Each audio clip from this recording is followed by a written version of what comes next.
పోరాటం చేశారు. ఒక్కొక్కరిని ప్రతి ఒక్కరిని దాదాపు 250 మందిని అరెస్ట్ చేశారని మా వాళ్ళు అంటున్నారు. మొత్తం అంతమంది రిలీజ్ చేసి ఇక్కడికి తీసుకొచ్చేదాకా పచ్చి మంచినీళ్ళు కూడా ముట్టుకోను నేను.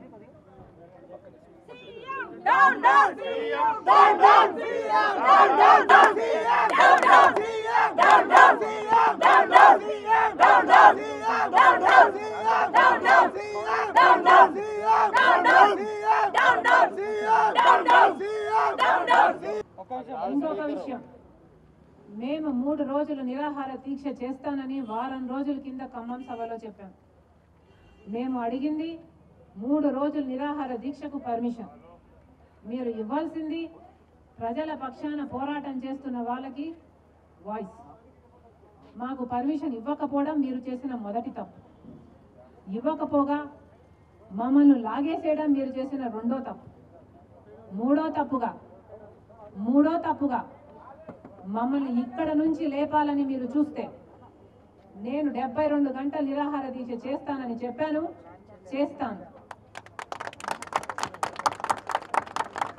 ఇక్కడ నుంచి నన్ను లేపాలని చూస్తే నన్ను ఇంటికి తీసుకెళ్లి పెట్టినా, హాస్పిటల్కు తీసుకెళ్లి పెట్టినా, ఎన్ని రోజులు పెట్టినా పచ్చి మంచినీళ్ళు కూడా పుట్టుకోను.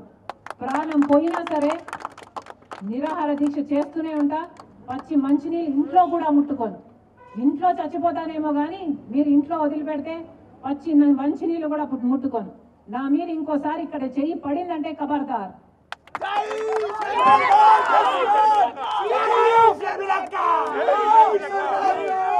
సాగుతోనైనా నోటిఫికేషన్లు రావాలి అని చెప్పి మరీ చనిపోయాడు. ఆయన ప్రాణానికి విలువ లేదా? ఈ రోజు ఎలా ఉంది పరిస్థితి? సునీల్ నాయక్ అనే వ్యక్తి ఆత్మహత్య చేసుకుంటే వాళ్ళ అన్నకి ఉద్యోగం ఇస్తానన్నాడు.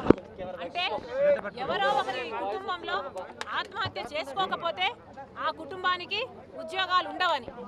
కానీ కేసీఆర్ గారి కుటుంబానికి మాత్రం ఎన్ని ఉద్యోగాలు ఉన్నాయి? సమాధానం చెప్పండి. మీడియా వాళ్ళు కదా, చెప్పండి ఎన్ని ఉన్నాయి? కూతురికి, కొడుక్కి, అల్లుడికి, ఇంకొకడికి ఎన్ని ఉద్యోగాలు ఉన్నాయి?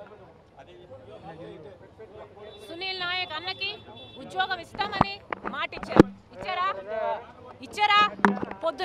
ఈ రోజు పొద్దున మధ్యాహ్నమో నేను ఫోన్లో మాట్లాడాను. అక్క నాకు ఉద్యోగం ఇస్తానని మాట ఇచ్చారు, ఇంతవరకు ఉద్యోగం ఇవ్వలేదన్నాడు. మీరు వెళ్ళి అడగండి. ఉద్యోగం ఇచ్చారేమో అడగండి. సవాల్ చేస్తున్నా, ఉద్యోగం ఇచ్చారా? జాయిన్ అయ్యాడేమో చూసుకోపోండి.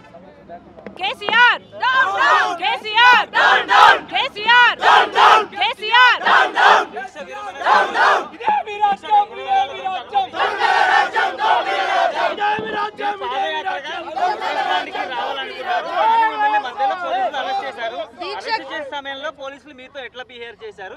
దీక్షకి 24 గంటలు పొద్దున్న నుంచి సాయంత్రం వరకే పర్మిషన్ ఉంది అని చెప్పిన తర్వాత కంటిన్యూ చేయటం కరెక్ట్?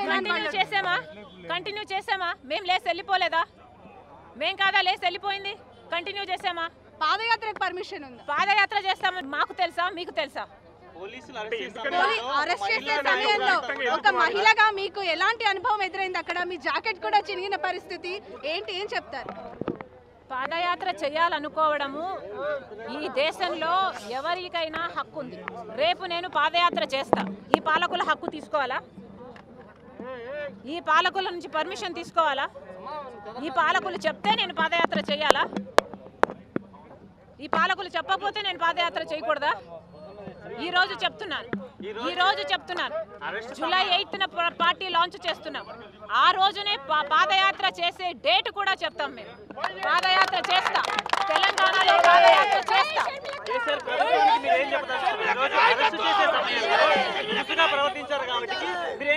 ప్రభుత్వానికి మీరు ఏం చెప్పదలుచుకున్నారు? ఈ నిరాహార దీక్ష ద్వారా ప్రభుత్వాన్ని ఎలా అటాక్ చేయబోతున్నారు? చూస్తారు కదా, ఉద్యోగాల కోసం నిరుద్యోగులు ఆత్మహత్య చేసుకుంటున్నారు కనుక నేను పోరాటం చేశాను. ఎందుకోసం చేశానండి? నా జీవితం ఇంతకుముందు బాగోలేదా?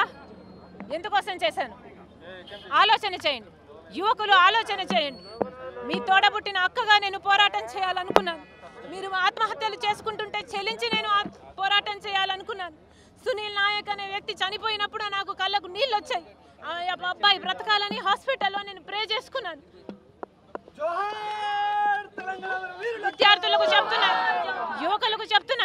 ఎవరే కానీ ఆత్మహత్య చేసుకోకండి.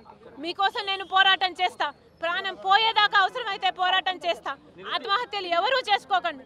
బంగారు తెలంగాణ మళ్ళీ సాధ్యం చేసుకుందాం. నాతో చెయ్యి కలపండి. బంగారు తెలంగాణ నాతోనే సాధ్యం అవుతుంది. కేసీఆర్ వల్ల కాదు. 7 ఏళ్ళు చూసాము, అది కాలేదు. మేడం, ఎంతో మంది అమరవీరులు త్యాగాలు చేసుకున్నారు, ఎంతో మంది నిరుద్యోగులు ఆత్మహత్యలు చేసుకున్నారు. సునీల్ నాయక్ పేరు చెప్తే మీరు ఎమోషనల్ అవుతున్నారు. ఎందుకు అతని ఆత్మహత్య మీలో ఇంత ఎమోషన్ క్రియేట్ చేసింది? ఒక్కడు కాదమ్మా, ఎవరి ప్రాణమైనా ప్రాణమే. పోయిన ప్రతి వారి ప్రాణము నాకు ముఖ్యమే. ప్రతి ఒక్కరికి చెప్తున్నా, కోల్పోయిన ప్రతి కుటుంబం నా దగ్గరకు వచ్చి సంఘీభావం తెలపండి. మీ పిల్లల కోసం నేను నిరాహార దీక్ష చేస్తున్నా. మీకోసం ఇన్ని అవమానాలు భరిస్తున్నా. తెలంగాణలో ప్రజలు బాగుండాలి.